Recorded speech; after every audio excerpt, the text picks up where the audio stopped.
Hello, everyone. Welcome to the Top Cyber Pro Podcast. I'm founder and CEO Jim West. We have a wonderful guest today. Season six has just been a wonderful season. We've had like juggernaut guests after juggernaut guests of level 99 professionals, and this guy exemplifies what a level 99 professional is. So I'm just going to read a few of his accolades and titles, and then he could take it from there. But we have the amazing Chuck Brooks, who is a top person to follow on LinkedIn. He's often noted as the top 10 global technology and cyber expert via LinkedIn and many other lists.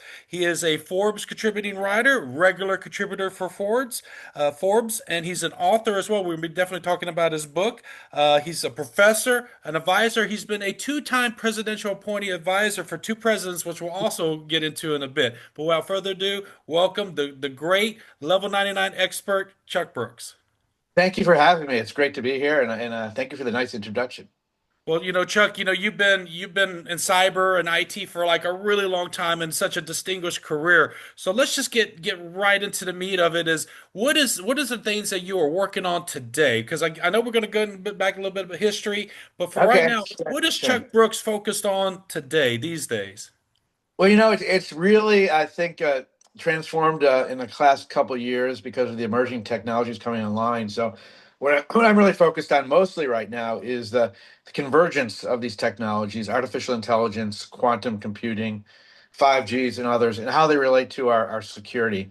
And that's what I wrote my book about last year, and I'm finishing my second book now on a similar topic. But I think these technologies are having so much of an impact, not just on basically communications, where we all feel the risks of being breached and stuff, but pretty much in every industry, from medical to financial to transportation, logistics, everything is being impacted, and our world is changing, before our eyes. We're really Yes. in a new industrial era, so it's exciting. So that's what I'm focused on. The news is just dominated by all of these AI tech startups or a new version of an established AI, like the latest version of a Chat GPT, or a new Chinese AI that's disrupting another part of the business and sectors. And of course, there's lots of discussions about ethics, the laws, the regulations, and then privacy, and then another keyword, data sovereignty, right? And of course, the biggest thing in the news recently has been the DoD's, or I'm sorry, the Department of War, the DOW's struggle with a couple of AI providers and in regards to what they do with the data, how the data is handled, etc. So, what are your thoughts and comments into this about how, we often know through working for, decades and decades of the different Sure. transformative technologies that often our laws and regulations are about 3 to 5 years, if not more, behind the technology, behind the times, if you will. Yeah, well, I think if you hit it there, last point's perfect. We're way behind the technology. Way back when we had an Office of Technology Assessment that was used by Congress to sort of assess where we were, and they got rid of it. So we don't have the expertise in government, and consequently, you have a lot of competing interests. Whether it be for marketing and business purposes, or whether it be for other things, trade. So you never really get a unified approach to sort of containing the ethical implications of particularly artificial intelligence. So you're having a variety of different approaches, and they keep getting changed. So with government, having worked there, there's one rule there basically is that yeah, you're the client, they're the client, so you really have to do what they want to do. So I understand that. That there's a lot of they're worried about this or that, but I mean basically they're buying it from you. So a lot of people are saying, well, they should just take it and go with it, but I think there are other implications too. So and it's not just it's any administration. I think that the bureaucratic process is a bureaucratic process. So, Yeah. but having said that, I just don't think that there's enough expertise in these areas in industry or government to understand the implications of it, how it's going to be used, where the gaps are, where the risks are. So it's just a rush. Everyone wants to say they have the late shiny new technological object, but they don't have real plans or strategies, and that's the problem. And I think that we're seeing some limited use of it, which has been pretty impressive so far. But on the big macro picture, there's a lot of a huge amount of gaps. And there's so many things to address there. And when you mentioned the word gap, there's no one can agree. Like, is there an AI certification that can create a body of knowledge that everybody can agree on? Because there's so many different, like you said, approaches to doing AI and handling data and generating whatever content or whatever purpose of that AI system is. So that trying to come up with like a body of knowledge and everybody can say this is an AI cert that everybody needs. So you're going to have the skills and knowledge gaps all over the place, both within government with the commercial industry where everybody's got different levels of knowledge. And for the past few years on LinkedIn, I can personally say that I've witnessed so many people become AI and quantum experts overnight Yes. because you can put whatever you want on your resume, Yes. right? Yeah. And so embellishment is at an all-time high. And so it's like kind of like misinformation. Who do you trust? Who do you put, your trust into to advise you to kind of walk you through or create that roadmap, or the path to navigate you through, researching the use cases that are applicable to your business or organization and kind of walking you through that, both from the legal perspective, making sure you're maintaining some level of compliance because that'll quickly catch up, right? And then, with back to the application perspectives, AI has different approaches and perspectives, just like quantum. We see people going with the neural atom approach to the quantum chipset approach. So with every technology, there's different ways of people approaching it, different use cases, and so forth. So what maybe with customers and people that the circles that you're advising, what is some of the guidance that you're recommending to businesses, both like Fortune 500s and other organizations you might not be able to name due to confidentiality, but Yeah. what's some of Yeah. that guidance that you're offering people, that are asking these questions? What do we do? How do we go about it? Well, it's not too much different than really cybersecurity. You really have to have a framework in mind. You have to have a resilience plan in mind. You have to have an understanding of the human resources you need. And then you have to have a business strategy, particularly if you're in industry, Yeah. because the bottom line is usually return on interest, investment, basically. So unless you have that, it's not even worth starting. And I think a lot of the big companies just reached out immediately and did that.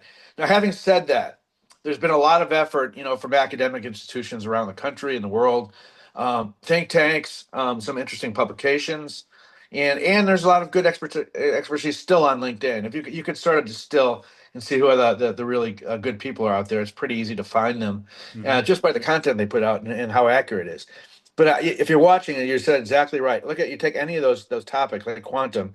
Quantum has annealing, it has the gateway computers, it has algorithms, it has sensing, it has a cyber aspect of random number generators, and it's already happening through photonics because photonics Hmm. is quantum computing right now. So when people say quantum computing, we're in this big race and all these things, and it's the future in physics. That's true. It's a different approach.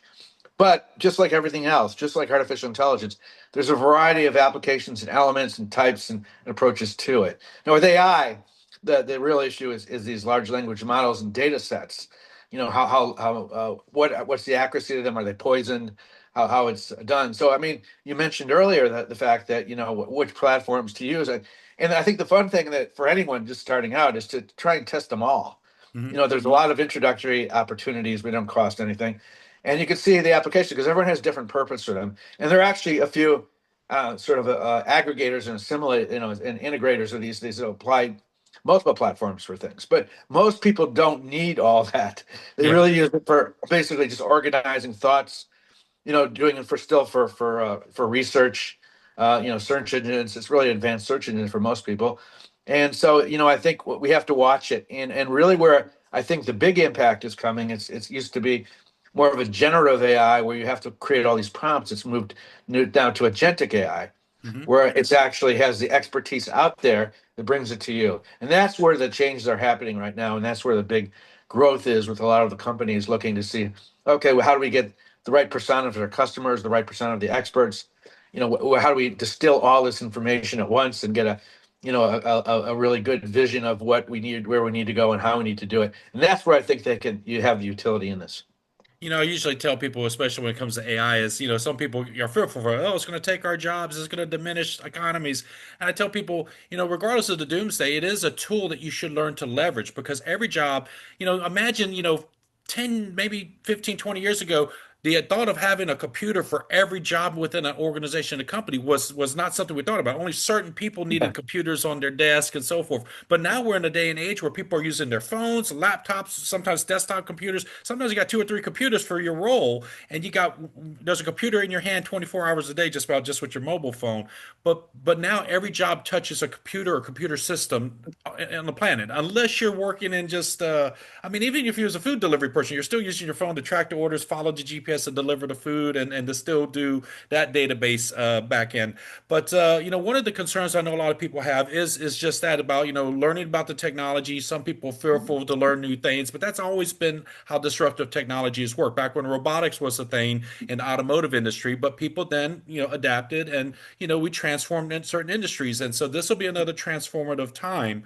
But here's the thing that I think this caused the most concern. Recently, we've had this the conflict in the Middle East and Iran, and I think right now we're seeing a tremendous amount of misinformation. So AI helps a lot with that because before AI, people could just write whatever they wanted to write on the internet, right? They could just Yeah. write that so and so said something that, there was always libels and slander and those issues, but people could always publish what they wanted or say what they wanted. Now they can make it look like someone else is saying it. They could doctor photos. There's videos of like ships blowing up and misinformation about what Iran has hit or the US has hit. So now we're in this age where we can't trust anything that we see on social media or anything that we're seeing someone purportedly saying either because of AI.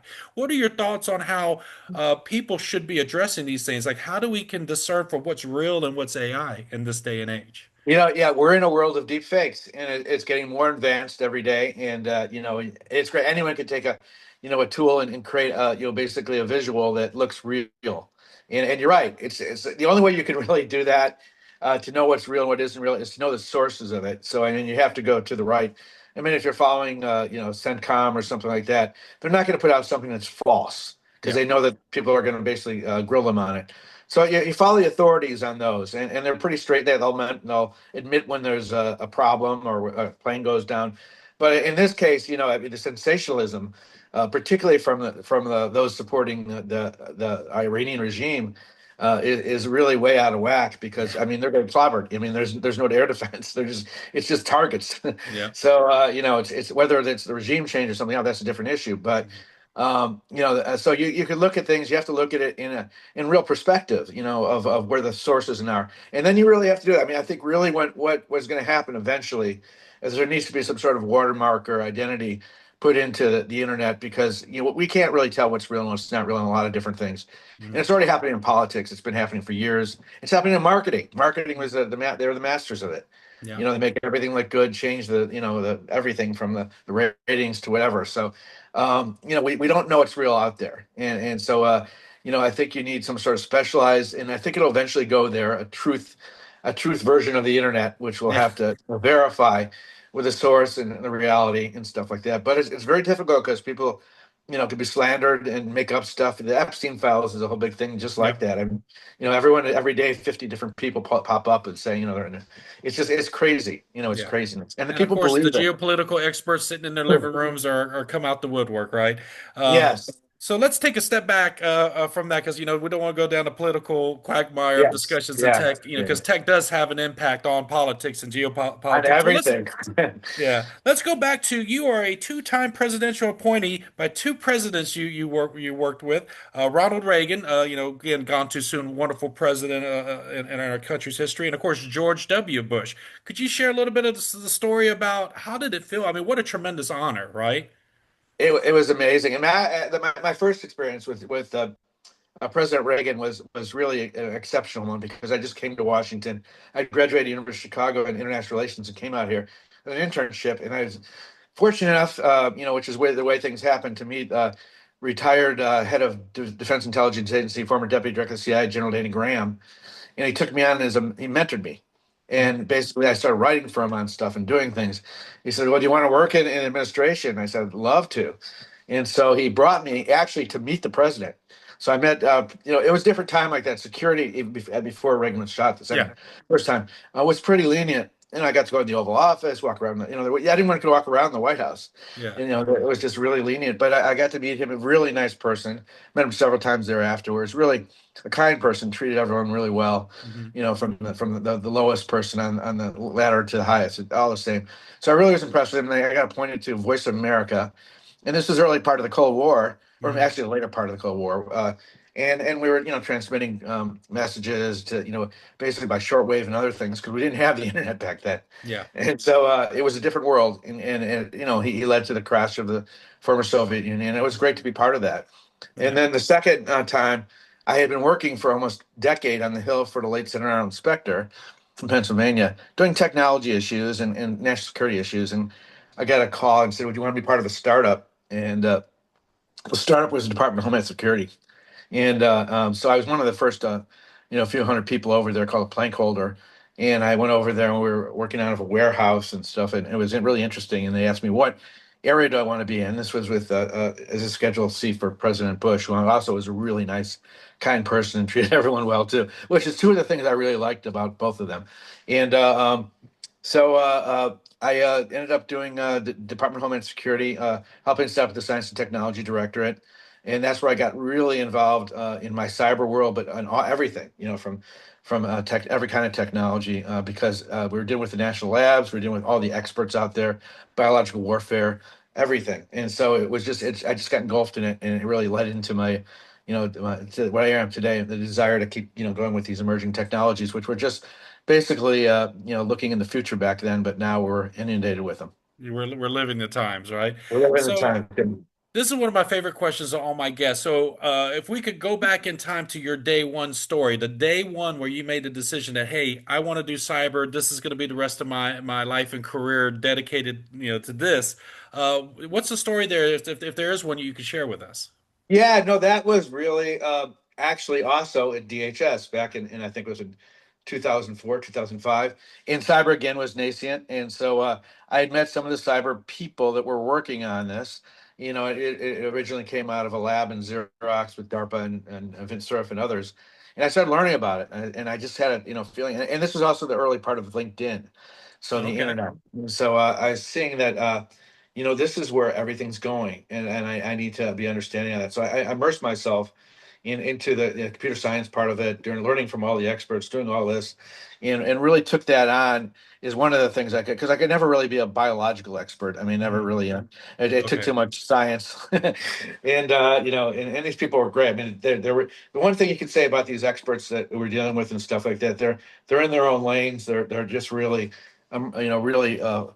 Focused almost entirely in their academic pursuits, with the science and everything like that. And you had to be able to decipher them. And part of my what role it later became, basically communicating what they wanted to communicate to legislators. So because they speak a different language, and Being the so it really secret decoder ring for cyber. yeah. So you learn the more you're around them, and the more you learn. If you have the propensity to do that, and it's fascinating because you get so involved in so many different topics. But cyber particularly was interesting because I saw you could see the connectivity and the changes right back early. Then it was like dial up, and then we started to have servers and things. It started seeing it evolve, and Oh you yeah. just knew that it was going to take over the world, and it has, and, Yeah. and now it's billions of people. And so from there, I got went to the industry part of it and worked for companies like SRA, which was an IT company, Mhm. as a VP, and then also. Uh, Later on with Xerox as Vice President of Homeland Security, and then General Dynamics Mission Systems as a technology and cybersecurity scout, so growth strategist. So I really, they're all learning, because I think one of the things people always say is, how do you really become an expert in technology? You said you just got to keep learning because it keeps changing. Learning. And, Always and, learning. and it's really different. And the good news is that you used to have to go to school to learn all this stuff. Now you can do a lot of it online and learn from going to conferences and talking to people. So because I think the science is now so much integrated in public, and distilled and discussed so much that people now growing up in this world have an advantage. I think Mhm.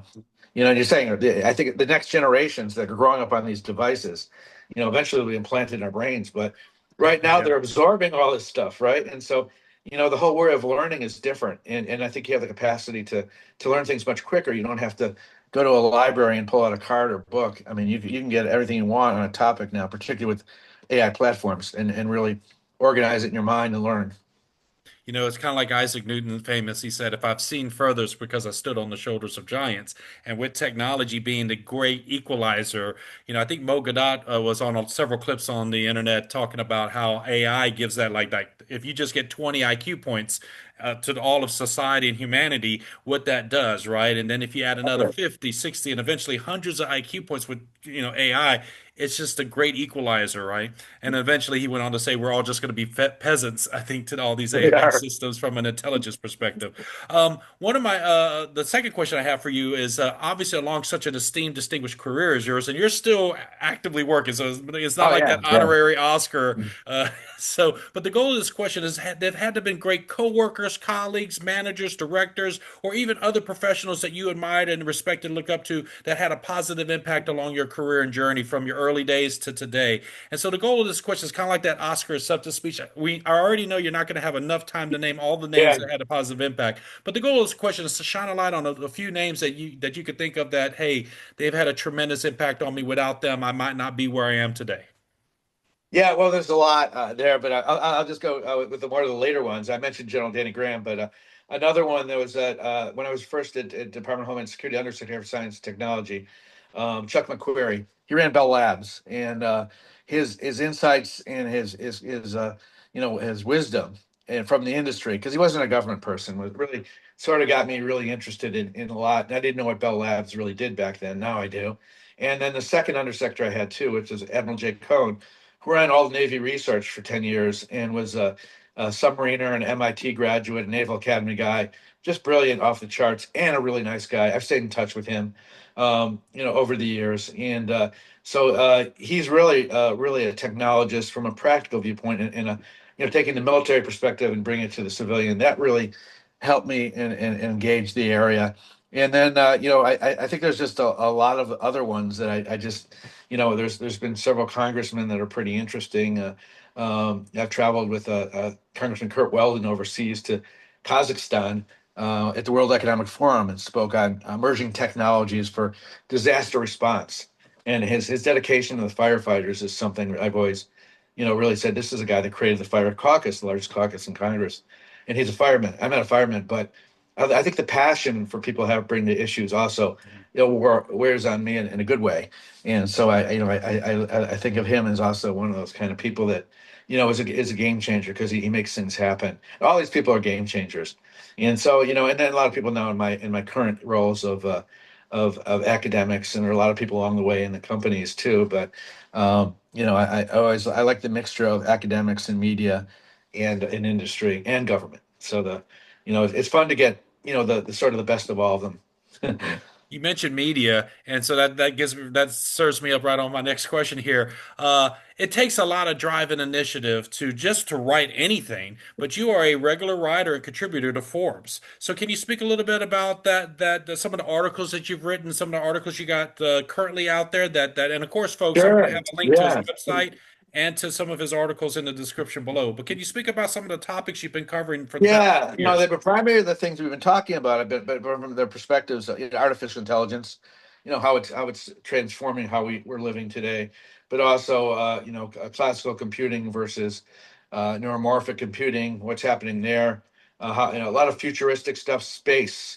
I've written a whole series on space is the old frontier, which is now again the new frontier, and how all of our communications and sensing has moved up there, and actually our warfighting too.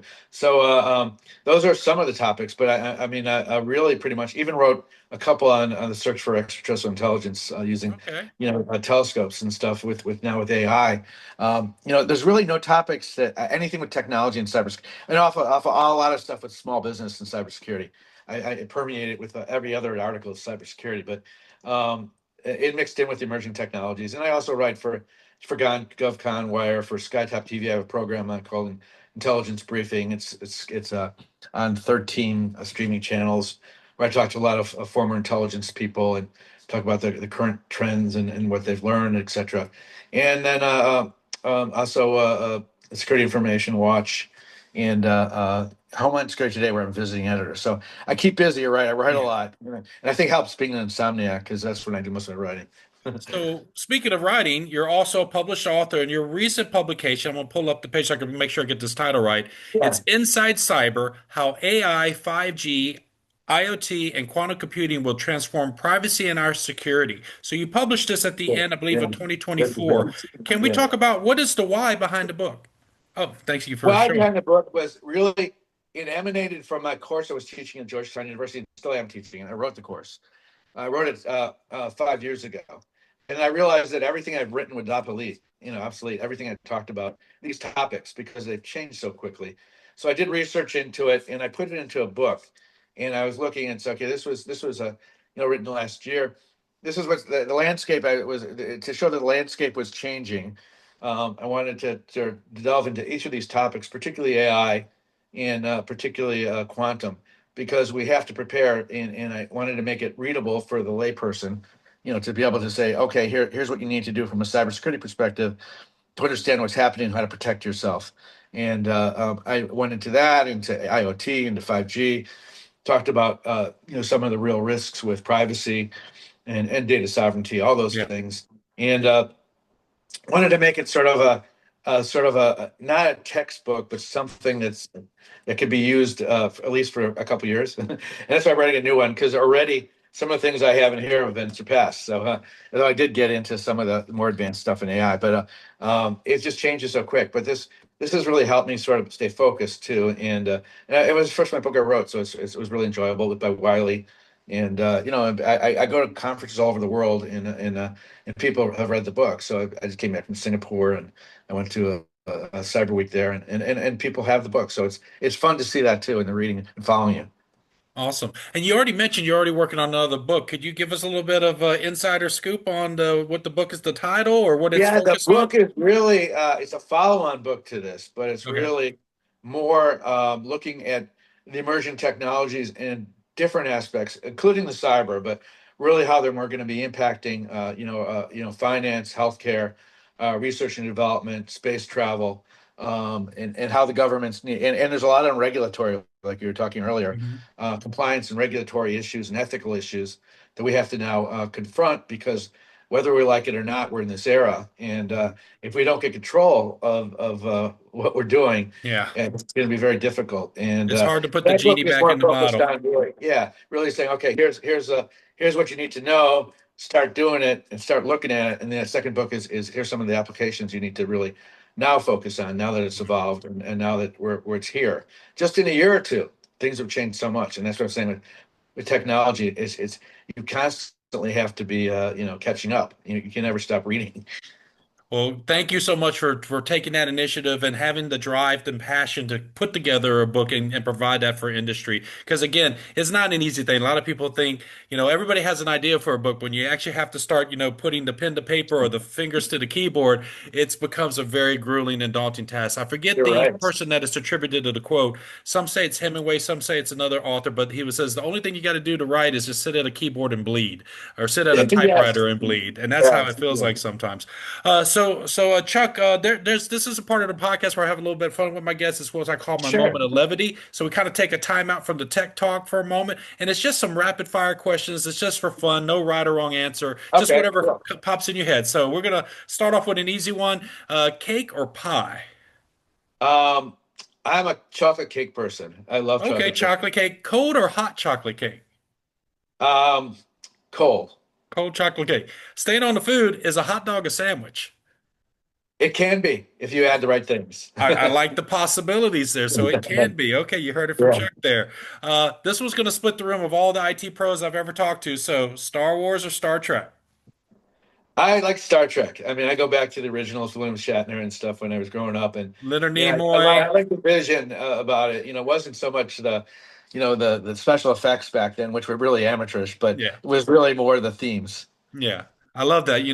Going where no man has gone before, the sense Yes, of exploration, and of course the mystery of trying to solve whatever the problems they were trying to solve. It was space diplomacy, really, at the end of the day. exactly, exactly. It was Space. fun. It was fun too. Yeah. What has been your most favorite book of all time that you've read, and what was the last book that you've read? You know, I'm thinking, that my most favorite book of all time. That's a tough one. Um, I really liked. It was a fiction book called Shabumi by Trevanian, and Trevanian was at the time no one knew who he was. Wrote a bunch of bestsellers, and it was just a really, really well written, interesting espionage sort of adventurous book that I just really loved. I read it 3 times, so Hmm. it was just an escape Hey, you book. read it three But it was times. Yeah. fun. Yeah. Yeah, so I mean, he's a good author, and there's always surprises in it. Mhm. It's not quite the old Henry kind of surprise, but it's very well written, and evidently he was a mountain climber and spelunker, because a lot of his books have that too. I'm still not sure who he is, but I think he was divulged. I think he's not alive anymore. But Okay. And what was the last book you've read? the last book I read was Imagine Winning the Cold War because I had a chapter in it, Oh, and okay. it was read by about 40 different experts, a lot of military generals and other people that thought about where the future is in going in warfare. And Wonderful. my part was on digital warfare, but there was a lot of interesting thoughts in there and perspectives, a lot of varying ones. Well, folks, we're going to make sure those links to those two books are in the description below, so we'll save you the Google search. Speaking of digital warfare, I did publish a book about 2 years ago called The Art of War and Cybersecurity, where I took Sun Tzu's Art of War and I applied it to the digital threat landscape. And I'm really proud of that one. But not I to have to talk get about my, that. huh? Yeah, I'll have to read that. I'll make sure you get a copy just as long as you get an Okay, great. address. But folks, we're going to have the links to those two books down below, as well as all of his socials and sites as well. So let's switch back into the tech talk. So right now, if we had like a small to medium business owner, or even if we had a major program manager director that's watching this video right now, and they're having to hear from their bosses and stakeholders about what are our plans for quantum computing, what's our plans for what are the use cases for us to adopt and leverage AI for our business, or what is the concerns of IoT as it for manufacturing and other industrial type businesses or organizations. All those topics that your Inside Cyber book speaks about. What are some of the high level guidance you would give, or maybe direction to some resources that you may have online or other resources you'd recommend? But if someone's saying, "Hey, I need to get smart on this really, really fast because I got my CEO, the board is asking me, people are coming at me, and I'm supposed to be the guy with the answers." What are some resources and guidance that you would give those folks? Yeah, well, I mean, there's a lot of good research. First of all, if it depends what kind of business they have, but NIST really puts out some really good guidances, and it's free, and they've Hmm. got it all over any kind of business you're thinking about, and it gives you the basics. And I think really what it goes into now is that, these are the threats, and this is what you need to be aware of, and how you need to build your framework, what you need to do. And the biggest thing I'd say right now is because the threats are so sophisticated now out there and capable that resilience is really, I think, the key word for any small medium Yeah. business right now, because no one's immune to not getting hacked. I mean, everyone Yeah. gets hacked, every big company, but small businesses too now, because everyone could, they're out there and they could automate attacks, and they're getting hit too, and ransomware, etc. So I think the real thing you need to do is you need to look at your vulnerabilities, protect your data, create a right process, make sure you have some onboard expertise in your network, and then create a reaction plan with your C-suite if something does happen, because it's really all about your reputation, and Yeah. and you need to have that in place. And really, I think one of the big challenges now is because of the what you hit on before, is all the deep fakes and all the people stealing everything, is identity management. You need to have multi-factor authentication involved, and Hmm. you need to have really strong administrative control of where employees can go and how they use the company internet, and the company properties, and stuff. And then I would look, I mean, there's a lot of good information out there on products. At some of these conferences like RSA in San Francisco that's going on, I think, next week. Been Hmm. there a few times, but there's you got to get through some of the marketing, but there are some things that are more geared towards small medium businesses that are affordable, and you have to like maybe ask around if some of your not even a competitor, but someone in your that you do work with, or one of your clients, or one of who they're using, and you maybe want to look at managed services too, because I think one of the problems Yeah. with most small medium businesses, they just can't do it. There's too much to keep up with, and so there's a lot of good managed service companies out there too that'll do it for you. And then also obviously with understanding, read. I mean, LinkedIn has just been a really easy place to go, because you can join a million groups that will give you Yes. everything that's happened in the last 5 minutes, in Yeah. cybersecurity. Yeah. And people offer a lot of good, advice, frameworks, graphics. Just learn, because it's really, you can't do it all, but you continually have to really understand that there are people that have been doing this for 20, 30 years, and they're offering it for free. And so Hmm. they'll read about it on LinkedIn and other places, so it's just really to do. And then, I look at, dark reading, interesting engineering, MIT, a few of these places to keep ahead of some of the trends. You want to Mhm. do that, and Gartner and Forrester, um, IDG. They do some pretty good analysis. Again, a lot of it's free, so take advantage of that. I mean, educate yourself. I mean, all you have to educate everyone Yeah. is in It's this world now has to understand. They all have to be some sort of a technologist nowadays. Yeah. I call myself a perpetual student, even though a lot of folks say, well, I'm a multi-domain subject matter expert. That's just a highfalutin title, but the title I admire most is, continuous perpetual student. So I do about 400 to 600 continuing education hours a year. And it's, Wow. it's not an easy thing. You have to really, really have a passion for it. But one of the key words that you said there about what any business manager, director, program manager is watching this right now, the key word I want to come back to is the word resilience. Could you maybe go a little bit deeper into what that really means for an organization or business? Because a lot of folks, we hear digital resilience, cyber resilience, we hear security resilience, but a lot of people, other than just, okay, how do we respond to things, they don't really truly understand what really that entails. So could you maybe Yeah, give us a I think little? you're right because there's a lot of different levels to resilience, and really part of it starts out to assigning every department in your company, their role, and it has to be a team effort. Because let's say starting from the security, obviously the IT people, when you're hacked, they'll have to have the response plan, basically to turn off any kind of, basically lateral movement in all the other computers or do whatever you can do and send out alerts. Their role is very distinctive there. The CISO too, be working with them and all that. But then the CFO needs to know, okay, what's vulnerable in our accounts. What is happening? Have they going trying to do ransomware? Have they understand what where banking is? Have they got inside the system? So they've got understand. They'll have to also work with the CISO and the IT and the CIO and all that too.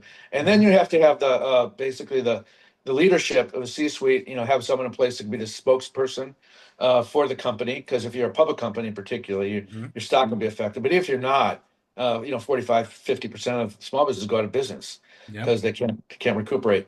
And then second thing is resilience also is having backups. I mean, you could have all the antivirus software and all these different protections in there and bolts on, but if you don't have a backup for your data is your value there. You need to Mhm. have that, and have to have it somewhere separate. So, I mean, segmenting that's a really neat thing. And then I think you have to of a tabletop rehearse it. Knowing where you're going.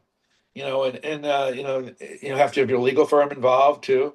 Because what you can say could be. I mean, if you look at some of the past breach incidents now, that I think some of the companies are getting much better at doing this, and it shouldn't just be the big ones; it should be everybody because everyone is a target.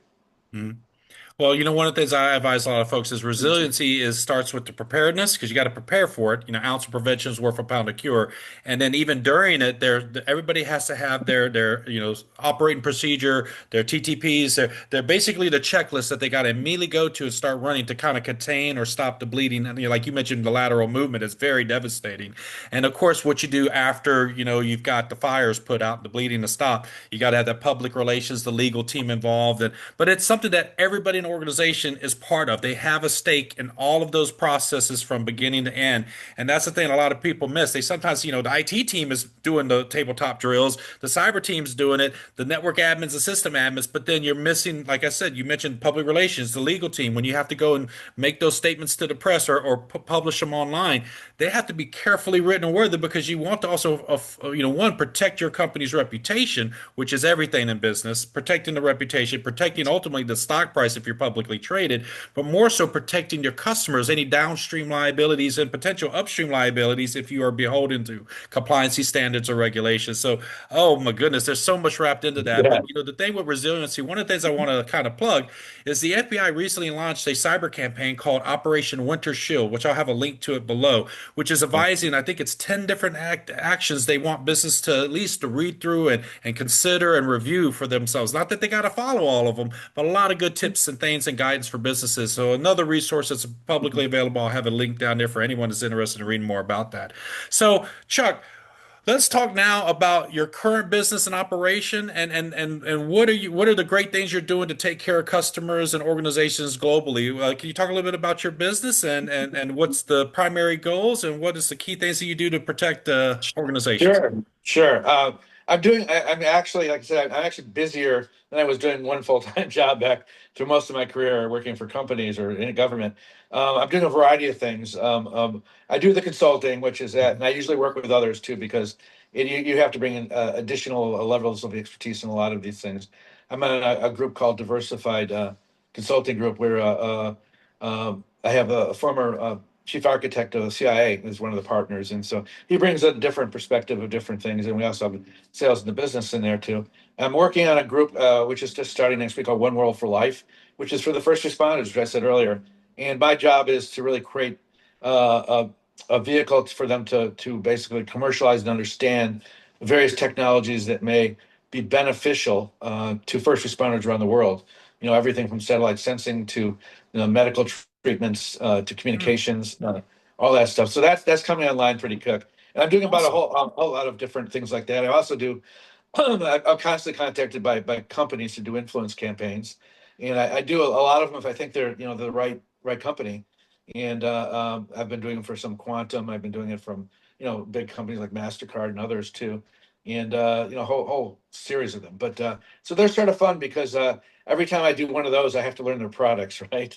And so I learn where they're good back, and so and I think there is a lot of different types of products and capabilities, and it's the only thing in there you have to be careful not you're not working for two competitors when you're doing something, but that's the thing. So that's fun too. And of course my writing, the book. I've done a lot. I do a lot of traveling. Like I said, I was in Singapore. I came back from a cyber. I did the cyber week tour at Cyber Tel Aviv before these incidents, and I'm doing another one in Rome coming this summer. I've done it for the last 4 years. Global Cybersecurity Conference, which is a great time, and more from the European perspective. But it's really, I think, one of the things about digital is it's all connected, right? So it doesn't Yeah. matter whether you're in Asia or Europe or the United States, you're in the same platforms. So it's so all that's coming together. So I'm keeping busy, and I always doing projects. I mean, I got a few startups I'm involved with on advisory boards, and the technologies are really interesting. I mean, there's some it's fun to see where they go, and I try and help them. And I think one of the things I've learned, and I've seen a lot of great technologies over the years. Some all my technology, a lot of them haven't made it that would I think would have been super technologies. Everything from the warfighter to helping industry people. It's not really necessarily how great the technology is how the campaign and the business approach and commercialization happens and the Mm, right partnerships. And I think that's just always been the case in life. But so that's an interesting variable to look at when you're actually approaching something in the market. A lot of companies invent something and then they say, well, I've got the greatest gadget in the world, but there's to everyone else, it's not invented here, and you run against that. But you also have to look at it, who you strategic partnering is, why it's needed, where the personas are, and I think maybe AI will start helping some of these people that are entrepreneurs, because entrepreneurship, I think, is still the engine that runs America and small yes. business. Our innovation. Yeah. Yeah, innovation, and I think we need to continue that. It's not government; it's small and medium business that have traditionally been the impetus for our growth and innovation, as you said. Yeah. Now, if you could go back and to that day one story, to that young Chuck, to tell him that, hey, you're going to eventually be the top 10 global tech and cyber expert by LinkedIn. You're going to be all these accolades. I mean, I know you've got, hundreds of accolades to your name along your career, your distinguished career to this point. But if you could go back and just give that sneak peek to your younger self, well, what would your younger self would say to you? Well, like, could you have ever imagined you would have had all of this recognition and achievements along your career? I never anticipated this much, really. I mean, I really, when I went to grad school, I wanted to go into international relations, diplomacy, but from a strategic, I had a professor called Albert Wallstetter at University of Chicago, who was a strategic genius, and particularly in weaponry and nuclear and all that. And I really was interested. That's why I came out, but I didn't think, I thought, hey, government, I'll do it, and it'll be fun. Go back to Chicago, and it just sort of happened. And I think some of the things in life is really, and particularly now I'm seeing it with a lot of younger people, is that you need to be able to pivot nowadays, Hmm. because things change and technology is everything now. And if the younger people coming up now, it's not the same curriculums that we had when we are going through Yeah. college and schools. It's different. And so you can't really know where your career path is going to necessarily end up. And I think the real thing is getting experience in things. And when you do find that thing that really gets you excited, like for me, it was cyber and other things, and technology in general now, or even teaching. I love teaching now. I never knew I'd be a teacher. I was not a good public speaker, and then after doing it 1,000 times, you get good at it, Yeah. right? It's like riding a bike Yes. over and over again. Yeah, exactly. You don't get nervous. You do all that, and I still have a lot of my colleagues that get terrified every time they have to speak at even in a company thing. So I say it's nothing. It's no big deal, right? So it's things you change, you evolve as people, Mhm. and just like technology evolves, people evolve. And so my younger self, I'd say I would never have envisioned this, but now looking back, I'm really happy I did what I did. Well, and the industry is better that you did. A lot of young people, you mentioned a lot of, trying to mentor and guide the younger folks. A few years ago, I had someone that was about to enroll in a course just to learn website the design and development. I was like, please don't do that. AI is going to replace that. Yeah. Any type of generative AI is going to get rid of, even for design and coding largely. And try to advise people, try to look for a different path or at least have a plan B and C and D. Like you mentioned, being able to pivot. And the beautiful thing about the cyber industries, there's so many distinct jobs and roles where, about 15, or I would say 20 years ago, it was like maybe two, three different roles, and you was still wearing like a network admin hat or a system admin hat Yes. with that. Yes. Now everything's got a lot more granular. So it's not just about, oh, let me learn how to do hacking and pen testing. That's it. That is one good avenue to get in, Yeah. but you can learn about how doing open source intelligence or intelligence analysis, threat intelligence analysis, which is adjacent, is a lane that's right next to pen testing and auditing. But then you got auditing, systems auditing, like GRC work, governance risk compliance work. So you have everything from policies all the way to the technical. There's so many avenues that people can get into cyber. And like you said, the key word is being ready to pivot. It's just when AI takes over, let's say the RMF process, I believe that probably in another 2, 3 years we might see reductions in like people doing the RMF work. So that if AI does start replacing that, they got to be able to have some technical skills to maybe pivot into something like threat intelligence or like a defensive cyber operation capacity. But that's the beauty. You're one cert away, a little bit of study from being able to do another role, and that's why I love our industry. I love it. I know that we want to respect your time. We're coming up soon on our hour, but a lot of us professionals, and I know between all the writing you do, you're a writer for Forbes. You're working on another book. You're invited to speak on stages around the world, and you're consulting, and you got a couple businesses you're running. But a lot of us do make time for causes and volunteer charity and nonprofit organizations that are doing tremendous positive work in the world. So the goal is this. The goal of this question is there a charity nonprofit volunteer organization that's doing some positive work in the world that you want to shine a light on? And like for me as an example, I contribute yearly to the St. Jude's Cancer Research Hospital and a couple literacy nonprofits. So what, is there one that's doing some good in the world that you would like to shine a light on? Yeah, well, St. Jude's is a great one too. I do contribute there too. I love, I think children's hospitals are just they're such a great cause. Also with veterans, there's a lot of good things there Yes. too. And our one of the things I got, which is sort of peripheral, is we adopted a dog during COVID who was going to be eaten in China in a warehouse and saved by a group there called what was it? So it was a dog rescue. Okay. And so that was a cause. It was fun. We brought our dog over, saved him. It's great, and and animals are family too. So Yeah. there's a lot of good cause, but health and I think one of the things that I enjoy most, like I say, I do while I do teach, I mentor a lot of my students. So that is really basically a part-time thing for me to do, and part of it's career paths. Really getting Mhm. them to prepare themselves what they need to do because now getting involved in the new economy is different than it was in the past, and Yes. they have to be able to brand themselves and be discovered, and they have to write and publish and speak. So it's really the soft skills, like you're saying. We're having a lot of the technical stuff that's being now automated, Yeah. but some of the soft skills and management skills are really what they need to know. Plus, they have to need to know the platform. So there's a different, everything evolves and changes, but it doesn't mean jobs are being taken away. Just different perspectives and different ways of going. Well said. So the one of my other questions had to do with the what is on, I know you kind of mentioned it already just a few questions ago, but what is on your plate for the rest of 2026? What are some of the big milestones you're trying to achieve? I know we got the book that you're working on in the hopper, but beyond that, what are some of the big milestones that you're set for yourself for the rest of 2026? Well, I think since I've been involved with at least I think sports startups, I think my milestones are really because startups take a lot of time, and they're, but you have to sort of see them out, and so there's going to be a lot of effort, at least from my part, in trying to promote and help them and doing that. So that takes up a lot of time, and that's a big milestone. I know my second book I will be promoting, which I do, but it's really not so much working with the revenues now. It's more dealing with the missions and the information out there. So I have enjoyed that. So I probably take on too much anyway, but and then I hope to be able to. I got some actually leisure travel planned for the summer, but I'll do that. But I really think that's really where I'm going to spend a lot of my time, and then teaching just is really been the fundamental aspect of it now. It's sort of the anchor, and the more I do, and I bring in a lot of outside experts. If you're ever in Washington D.C., you're welcome to come Appreciate guest that. faculty.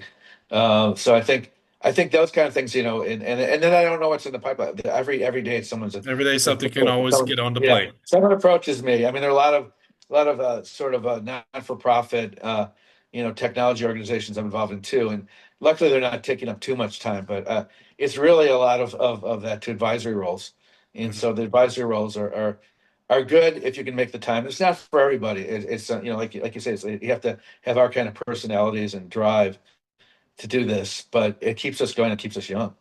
Yes, it does.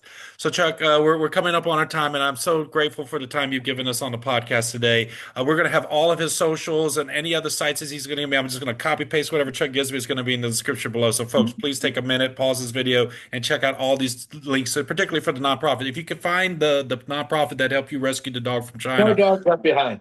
No no dogs dog left left behind. behind. So we're going to make sure we have the Yeah. links for that in the Yeah. description below, folks. Now, this is a question that he was not sent beforehand. So and this whole season, I've been putting all my guests on the spot with this last one, but it's not that bad of a question, Chuck. So what I do with all my guests now is I give them the final word. And so with the final word, you could talk about your favorite cuisine. You could talk about your favorite color of the rainbow. You could talk about a childhood memory, share an antidote, a childhood story, accolade, whatever you want to talk about. And it could be IT cyber related, but the final word is yours.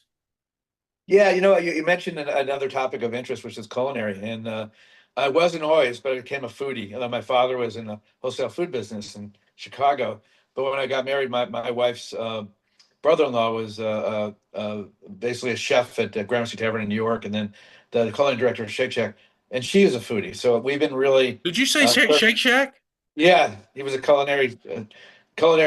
He set up all the culinary meals for Shake Shack with Danny Meyer originally. His name's Mark Rosati. Shake Shack is my most favorite burger Oh, I across the love Shake world. Shack too. Yeah. Oh my goodness. Keep going. I'm sorry to interrupt. So I mean, no, so I got involved with trying a lot of different cuisines. A lot of different Asian cuisines and in Middle Eastern and everywhere. And so it's sort of fun. Now that I travel a lot to get involved in some of the food quests and do a lot of the food tours.